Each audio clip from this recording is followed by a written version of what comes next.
حضرت سلیمان کی دعوت، حضرت ایوب کی دعوت، حضرت یعقوب کی دعوت، حضرت ذوالکفل کی دعوت، حضرت عزیر کی دعوت، یہ سارے انبیاء کرام کی دعوت، حضرت عیسیٰ علیہ السلام کی دعوت دین اسلام کی طرف تھی۔ نہ کوئی یہودی تھا، نہ کوئی نصرانی تھا، نہ کوئی اللہ اکبر کسی اور سے تعلق رکھتا تھا، ہر نبی دین اسلام کا دائی تھا، اور اللہ رب العزت نے اس مذہب کے غلبے کی بشارت دی ہے۔ قرآن کہتا ہے الذي ارسل رسوله بالهدى ودين الحق لِيُظْهِرَهُ عَلَى الدِّينِ كُلِّهِ وَلَوْ كَرِهَ الْمُشْرِكُونَ کہ وہ اللہ ہے جس نے دین حق لے کر اپنے نبی آخری نبی محمد الرسول اللہ کو جلوگر فرمایا۔ اور اللہ رب العزت نے ساتھ ہی ساتھ یہ غیب کی خبر بھی دے دی کہ اللہ فرماتا ہے یہ دین تمام مذاہب پر غالب ہو کر کے رہے گا، تمام ادیان پر غالب ہو کر کے رہے گا۔ مشرکین برا مناتے تو مناتے رہیں، اب آپ اندازہ کریں جس دین کو ہم مانتے ہیں، جس دین کا کلمہ ہم پڑھتے ہیں، جس آخری نبی کو ہم مانتے ہیں، جب اللہ کے رسول صلی اللہ علیہ وآلہ وسلم روئے زمین پر اس دین کو لے کر کے آئے تو اندازہ کریں پورا ماحول مخالف ہے، پورا ماحول خلاف میں ہے۔ اللہ اکبر، کعبۃ اللہ پر 360 باطل معبودوں کا قبضہ ہو چکا ہے۔ کعبۃ اللہ شریف پر کتنا وہ دردناک ماحول ہوگا، کتنا وحشتناک ماحول ہوگا، کیسے حالات ہوں گے۔ اللہ اکبر کہ کعبۃ اللہ شریف پر 360 معبودان باطل رکھے ہوئے ہیں، اور اللہ اکبر انسانوں کو دینے کی بجائے لوگ بے جان پتھروں کے نام پر، بے جان درختوں کے نام پر، بے جان معبودوں کے نام پر قربانیاں دیتے ہیں، خون بہاتے ہیں، ایک دوسرے سے لڑائی جھگڑا ان کے نام پہ کرتے ہیں۔ انسان کس قدر راستہ بھٹک چکا تھا، اور وہ بھی انسانوں میں کون؟ اللہ اکبر کعبۃ اللہ شریف کے مجاور، کعبۃ اللہ شریف کے متولی، جن کو آل ابراہیم کہلانے میں فخر تھا، وہ لوگ توحید ابراہیم سے دور ہو چکے تھے، دین ابراہیمی سے دور ہو چکے تھے۔ آخر مشیت کو رحم آتا ہے، اور اللہ تبارک و تعالی اپنی آخری نبی کو روئے زمین پر جلوگر فرماتا ہے۔ اس لیے کہ میں ابھی میلاد نہیں پڑھنا مجھے ہے، مجھے صرف آپ کے سامنے غلبہ دین میں مصطفیٰ جان رحمت اور ان کے اصحاب کی کیا قربانیاں رہی ہیں تھوڑا سا آپ کی توجہ چاہتا ہوں۔ اللہ کے حبیب علیہ السلام کو جلوگر کیا جاتا ہے، اللہ اکبر، لیکن اب یہاں سے تھوڑا سا آپ کی توجہ اس طرف بھی ہو، جس کو سب کا قائد، جس کو نبی الانبیاء، جس کو سید الانبیاء، جس کو کائنات کی خوشیوں کا مرکز، جس کو کائنات کی خوشیوں کا محور، جس کو کائنات کے دل کا سکون، جس کو کائنات کے دل کا قرار، جس کو کائنات کی آنکھوں کی ٹھنڈک، جس کو کائنات کی روح، جس کو جانے کائنات، جس کو شان کائنات، جس کو عظمت کائنات، بلکہ جس کے لیے کہا گیا لولا کلمہ خلقت الافلاک والارضین، اگر آپ کو پیدا کرنا نہ ہوتا تو نہ ہم زمینیں پیدا کرتے نہ آسمان پیدا کرتے، بلکہ ایک مقام پر یہاں تک فرمایا اگر تمہیں پیدا کرنا نہ ہوتا تو ہم اپنی ربوبیت کا اظہار بھی نہ فرماتے۔ کنت کنزا مخفیا فاحببت عرفا ونفخت فی من روحی، میں تک چھپا ہوا خزانہ تھا، جب ہم نے چاہا کہ ہمیں پہچانا جائے تو ہم نے جان انسانیت محمد الرسول اللہ کو پیدا کیا۔ میرے آقا صلی اللہ علیہ وآلہ وسلم کے دیوانوں، اللہ اکبر، تو مصطفیٰ جان رحمت زمین پہ تشریف لاتے ہیں، لیکن آپ اندازہ کریں حضور علیہ الصلوۃ والتسلیم کو اب کے حوالے سے، یعنی والد بزرگوار کے حوالے سے یتیم پیدا کیا جاتا ہے۔ اللہ اکبر، امی کے پاس صرف 2 سال بطور صحبت رہتے ہیں، اور ماں بھی پھر دنیا سے چلی جاتی ہے۔ آئیے اس کی کچھ ایک ہلکی سی جھلک پیش کروں۔ آپ کو والدہ کی صحبت صرف 2 سال میسر آئی، اور پھر والدہ کا وصال ہو گیا۔ دادا کی تربیت میں دادا کے حوالے سے، پرورش کے حوالے سے دادا کے پاس آئے تو اس کے ٹھیک 2 سال کے بعد دادا بھی دنیا سے چلے جاتے ہیں۔ آپ اندازہ کریں یتیمی پر یتیمی ہے، لیکن ہم یہ نہیں کہتے داغ یتیمی، اس لیے کہ جس کو سید المعصومین بنایا گیا ہو، وہاں داغ کا کوئی تعلق نہیں ہے. ہم لوگوں کو داغ یتیمی نہیں بلکہ در یتیمی کہتے ہیں. اللہ اکبر. وہ عبداللہ اور آمنہ کا در یتیم، یتیموں کے اندر موتی ہے. اللہ اکبر. اور وہ ایسا موتی ہے، خدا کی عزت کی قسم، صدف میں پانی کا قطرہ ان موتیوں کا اس موتی کا تصور کرتا ہے تو خدا اسے موتی بننے کی صلاحیت عطا کر دیتا ہے. دندانو لبو زلفو رخ شاہ کے فدائی ہے در عدن لال یمن مشک ختن پھول. اللہ اکبر. میرے اور آپ کے آقا مصطفیٰ جان رحمت صلی اللہ علیہ وآلہ وسلم 2 ماہ کے حوالے سے شکم مادر میں موجود ہیں اور والد بزرگوار دنیا سے تشریف لے جاتے ہیں.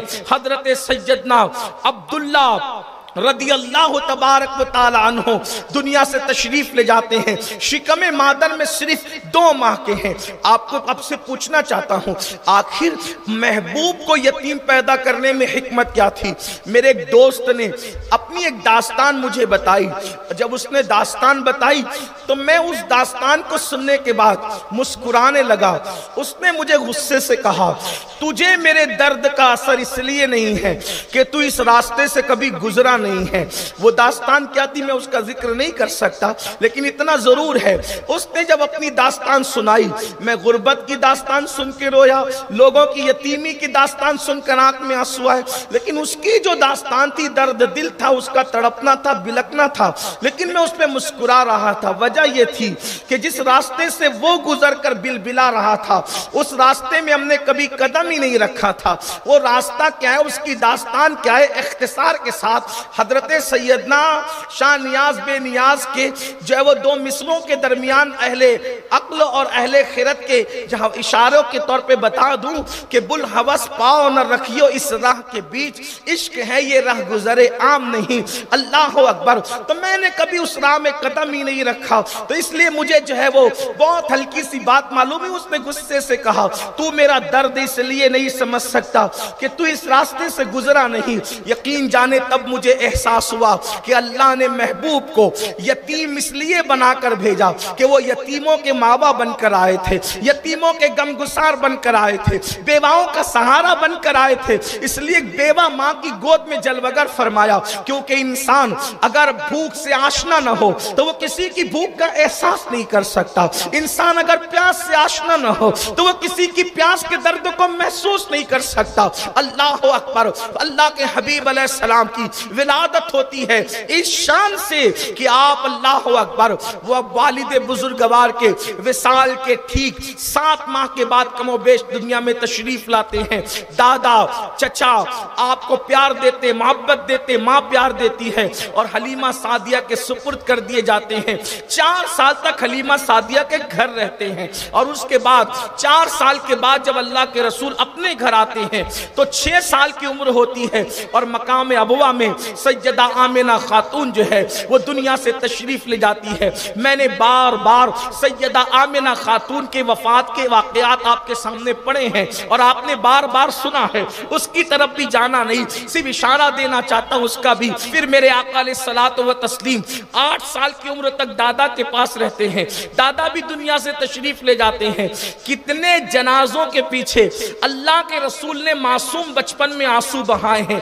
تصور میں ہم دیکھتے ہیں مکے میں ایک جنازہ اٹھتا ہے جناب عبد المطلب کا اور حضرت عبد المطلب کے جنازے کے پیچھے جہاں ان کے بیٹے چل رہے ہیں وہیں پر ایک معصوم 8 سال کا زار و قطار روتے ہوئے حسن کو شرماتے ہوئے چل رہا ہے. جو وہ فطرت پوچھتی ہے یہ کون ہے تو کہنے والا کہتا ہے یہ دادا کا جنازہ ہے اور پیچھے روتے ہوئے جانے والا اللہ اکبر کوئی اور نہیں ہے بلکہ جو 2 مرتبہ یتیم ہو چکا ہے، تیسری مرتبہ یتیمی کی یادگار تازہ ہو رہی ہے. اس لیے دادا کے جنازے پیچھے رو رہا ہے. رونے والے کا نام کیا ہے؟ رونے والے کا نام محمد مصطفیٰ ہے، جس کے لبوں پر ہمیشہ تبسم رہتی ہے، جو دنیا کو مسکرانے کا شعور دینے کے لیے آیا ہے، جو دنیا کو مسکراہٹیں بانٹنے کے لیے آیا ہے، جس کی تسکین سے روتے ہوئے ہنس پڑے. اس تبسم کی عادت پہ لاکھوں سلام. اس کے بعد 8 سال کی عمر میں دادا کے وصال کے بعد مشفق و مہربان چچا حضرت ابو طالب طالب کے سپرد کر دیے جاتے ہیں، اور پھر حضرت ابو طالب جو ہے 8 سال کی عمر سے لے کر کے شادی تک، اور شادی سے لے کر کے اللہ اکبر تقریباً کم و بیش 52 سال کی عمر تک اپنے بھتیجے کا ساتھ دیتے نظر آتے ہیں میرے آقا صلی اللہ علیہ وآلہ وسلم کے پیارے دیوانوں۔ پھر اس کے بعد اللہ اکبر مصطفیٰ جان رحمت منزل منزل جو ہے وہ 25 سال کی عمر کو پہنچتے ہیں، اور 25 سال کی عمر میں اللہ اکبر جو خاتون ملکہ تجار کہلاتی تھی، ملکۃ العرب کہلاتی تھی، یعنی سیدہ طیبہ طاہرہ خدیجۃ الکبریٰ رضی اللہ تبارک و تعالی عنہا، ان کے ساتھ نکاح ہوتا ہے اور سیدہ خدیجہ کے ساتھ نکاح ہو جاتا ہے۔ وہ وفا شعار خاتون جو 2 مرتبہ بیوہ ہو چکی تھی، اللہ کے رسول علیہ السلام کے ساتھ ان کا نکاح ہو جاتا ہے، اور پھر اللہ اکبر وہ ایسی مقدس خاتون تھی کہ اپنے چچا زاد بھائی ورقہ بن نوفل سے آسمانی کتابوں کے علوم حاصل کیے تھے، اور وہ بہترین جو ہے وہ شاعرہ بھی تھی، شعر کہنا جانتی تھی۔ مصطفیٰ جان رحمت کے حرم میں آئی اور ایسی وفا شعار تھی، لوگ غار حرا پر 1 مرتبہ چڑھتے ہیں تو اسی سفر میں 2ری مرتبہ چڑھنے کی ہمت نہیں کرتے، مگر قربان اس مقدس خاتون کی وفا کو جو 1 دن میں 2 مرتبہ مصطفیٰ جان رحمت کی محبت میں غار حرا پر چڑھتی ہے، جبل نور جس کو کہتے ہیں۔ اللہ کے رسول علیہ السلام اپنے معاشرے کے پراگندہ ماحول سے جو ہے وہ بے چین ہو کر بے قرار ہو کر جبل نور پر جاتے ہیں، اور وہاں بیٹھ کر خدا کا ذکر کرتے ہیں، اللہ کی عبادت کرتے ہیں۔ آپ اندازہ کریں اللہ اکبر، ابھی قرآن تو نازل نہیں ہوا، پھر حضور علیہ السلام عبادت کیسے کرتے ہیں، اللہ کا ذکر کیسے کرتے ہیں، خدا کو یاد کیسے کرتے ہیں؟ تو اچھی طرح یاد رکھیں، ہمارے عقیدے میں اللہ کا جو رسول ہوتا ہے، جو نبی ہوتا ہے، اعلان نبوت سے پہلے بھی معصوم ہوتا ہے، اور اعلان نبوت کے بعد بھی جو ہے وہ معصوم ہوتا ہے۔ اعلان نبوت سے پہلے ان سے کوئی گناہ سرزد نہیں ہوتا، اور اعلان نبوت کے بعد بھی سرزد نہیں ہوتا، اس لیے کہ مشیت الہی ان کو تحفظ فراہم کر رہی ہوتی ہے۔ اللہ اکبر۔ تو میرے آقا علیہ الصلوۃ والتسلیم نے بتوں کی کبھی پوجا نہیں کی، اللہ کے رسول تو اللہ کے رسول ہیں، یار غار مصطفیٰ صدیق اکبر نے کبھی بتوں کی پوجا نہیں کی، مولا مشکل کشا سیدنا علی مرتضیٰ نے کبھی بتوں کی پوجا نہیں کی۔ ایسی ہستیاں عرب میں تھیں، اللہ کے رسول کی شان تو بہت بلند ہے۔ حضور علیہ السلام غار حرا پر جس کو ہم لوگ جو ہے جبل نور کہتے، جبل نور کہتے، غار حرا کا جو پہاڑ کا نام ہے جبل نور ہے، اور اس میں جو غار ہے اس کو غار حرا کہتے ہیں۔ تو غار حرا کے اندر حضور علیہ السلام بیٹھتے تھے۔ میں نے سوچا غار میں اس غار کا کیوں انتخاب کیا؟ اس لیے کہ اور بھی غار مکے میں تھے، تو جب اس غار کے اندر گیا تب مجھے اس کا پتہ چلا کہ غار حرا کا انتخاب کرنے میں حکمت یہ تھی کہ غار حرا میں بیٹھ کر کعبۃ اللہ پر صاف نظر پڑتی تھی، یعنی کعبۃ اللہ شریف نظر آتا تھا۔ بہرحال حضرت سیدہ خدیجہ نے جو ہے وہ خدمت کی، اور بہت خدمت کی۔ 15 سال تک رسول اللہ کی زندگی کی اسٹڈی کی، حضور علیہ السلام کی زندگی کا مطالعہ کیا۔ اس وقت تک سیرت کی کوئی کتاب تو تھی نہیں، لیکن دنیا سیرت پڑھ کے حضور سے متاثر ہوتی ہے۔ خدیجہ اس عظیم قاریہ کا نام ہے جس نے سیرت کی کتاب نہیں بلکہ صاحب سیرت کو اپنی ماتھے کی نگاہوں سے دیکھا، ان کا چلنا دیکھا، ان کا بولنا دیکھا، ان کا اٹھنا دیکھا، ان کا بیٹھنا دیکھا، ان کا سونا دیکھا، ان کا جاگنا دیکھا، رشتہ داروں کے ساتھ سلوک دیکھا، ہم وطنوں کے ساتھ سلوک دیکھا، یتیموں کے ساتھ سلوک دیکھا، بیواؤں کے ساتھ سلوک دیکھا۔ ایک انسان کو سب سے زیادہ اس کی بیوی جانتی پہچانتی ہے، جو بیوی کو متاثر کر لے میری نظر میں اس سے بہتر کوئی انسان نہیں ہو سکتا۔ قربان جائیں، اللہ اکبر۔ بڑی معذرت کے ساتھ مجمع میں اگر ایسے اللہ والے موجود ہو تو مجھے معاف کرنا۔ انسان پوری دنیا کو متاثر کرتا ہے لیکن گھر میں بیوی کو متاثر نہیں کر پاتا۔ اس کی وجہ یہ ہے کہ اسٹیج پر 2 گھنٹے آنکھ بند کر کے سر جھکا کے بیٹھنا آسان ہے، لیکن گھر کے اندر کی زندگی تو سب سے زیادہ جو جانتا ہے اس کو بیوی کہتے ہیں۔ بیوی انسان کے جسم پر ہاتھ پر کالا نشان ہے کہ سفید نشان ہے، سینے پر بال ہے یا نہیں ہے، اور بھی چیزیں سب سے زیادہ اگر کوئی جانتا ہے تو اس کو بیوی کہتے ہیں۔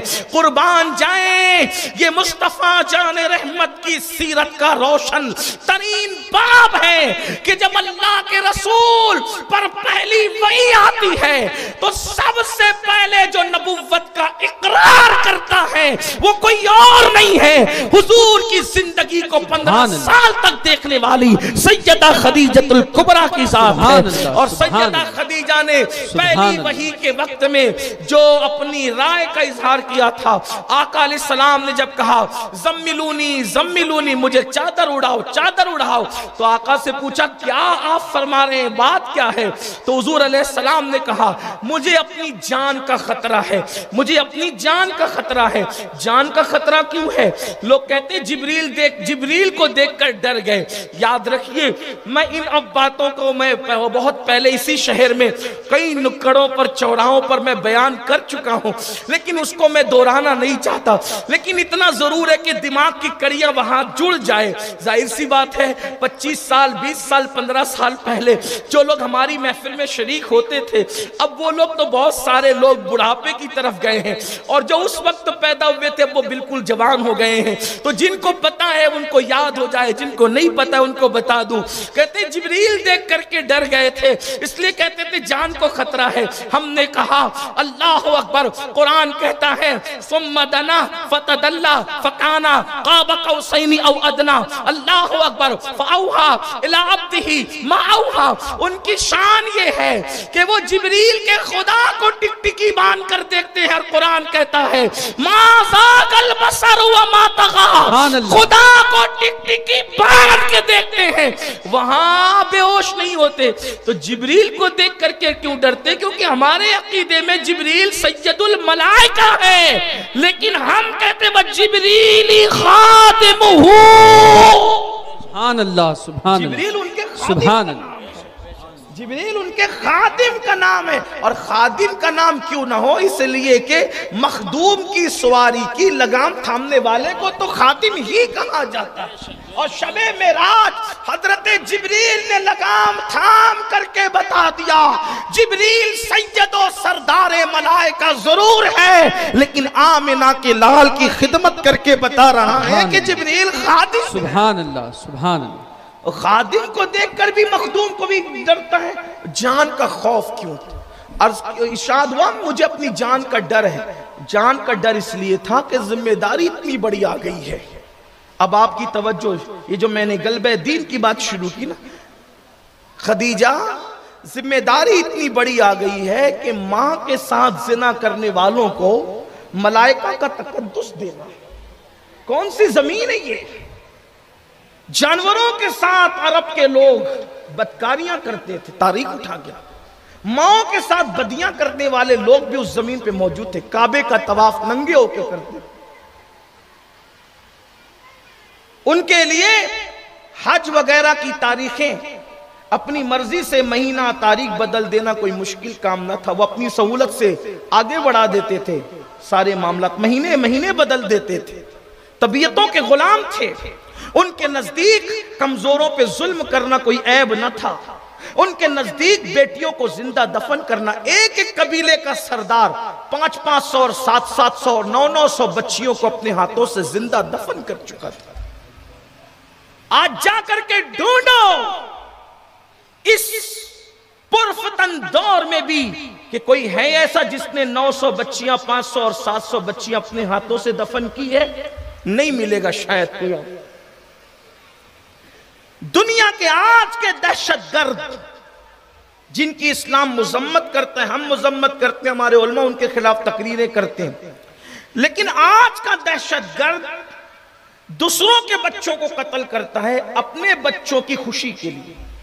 وہ اتنے بڑے دہشت گرد تھے کہ وہ اپنے بچوں کو اپنے ہاتھوں سے دفن کرتے تھے۔ کمزوروں کو جینے کا حق نہیں تھا، بیٹیوں کو شیطنت کا دوسرا نام دیا گیا تھا۔ اللہ کے رسول علیہ السلام فرماتے مجھے اپنی جان کا خوف ہے، یہ ذمہ داری کا بوجھ میری جان برداشت کر سکے گی؟ تو حضور علیہ السلام کہتے ہیں مجھے اپنی جان، جبریل کو دیکھ کر ڈر نہیں، ذمہ داری کے احساس کے بوجھ تلے مصطفیٰ جان رحمت فرما رہے ہیں کہ مجھے میری جان کا اندیشہ ہے کہ کیا ہو ایسے پرفتن ماحول میں، جبکہ کوئی بھائی کسی بھائی کی نہیں سنتا، بیٹا باپ کی نہیں سنتا، باپ بیٹے کی نہیں سنتا، ماں باپ کی اولاد بات نہیں مانتی، اس ماحول میں ایک بات کرنی ہے جو ہزاروں سال پہلے دادا نے کہی تھی اور آج ساری اولاد بھول چکی، ہزاروں سال پہلے کی بات کو پھر دہرانا۔ کیا دادا ابراہیم علیہ السلام خلیل اللہ نے کہا تھا، جو یہ آل ابراہیم کہتے ہیں بڑے فخر سے، لیکن یہ تو ابراہیم علیہ السلام کے رستے سے ہٹ کر یہ تو آزر کے رستے پہ چلے گئے، آزر کے رستے سے ہٹا کے پھر انہیں ابراہیم کے راستے پہ لا کے کھڑا کرنا ہے، اس لیے اندیشہ ہے۔ تو سیدہ خدیجۃ الکبریٰ کا بیان تھا، آپ اپنی جان کی پرواہ نہ کریں، آپ کی جان کو کیسے خطرہ ہو سکتا ہے، کیونکہ آپ رشتہ داروں کے ساتھ حسن سلوک کرتے ہیں۔ توجہ کریں، یہ بیوی کہہ رہی ہے آپ کماتے رشتہ داروں پہ خرچ کرتے، آپ بیوہ اور یتیموں کا سہارا ہو، آپ کے اخلاق جیسے اخلاق کسی کے نہیں ہیں، آپ راہگیروں مسافروں کی مدد کرتے ہو۔ سیدہ خدیجۃ الکبریٰ یہ بیان کر رہی ہے، ایک بیوی جس کے بارے میں یہ بات کرے اس سے اچھی ذات کس کی ہو سکتی؟ لوگوں کو رسول اللہ کی ذات پر بولنے سے پہلے کم از کم حضور علیہ السلام کی زندگی کو پوری دیانتداری کے ساتھ پڑھنا چاہیے، اس لیے کہ اللہ کی زمین کے اوپر ان جیسا اچھا کوئی پیدا نہیں ہوا، اور اتنا اچھا کوئی پیدا ہو بھی نہیں سکتا۔ میرے امام کہتے ہیں سارے اچھوں میں اچھا سمجھیے جسے، ہے اس اچھے سے اچھا ہمارا نبی۔ اور پھر اس کے بعد اللہ کے رسول علیہ السلام فران کی چوٹی پر کھڑے ہو کر نبوت کا اعلان کرتے ہیں۔ حضور علیہ السلام 35 سال کی عمر میں پہنچتے پہنچتے پورا مکہ بالاتفاق آپ کی اخلاق، کردار، صداقت، امانت، دیانت کو دیکھ کر صادق الوعد الامین پکارتی ہے۔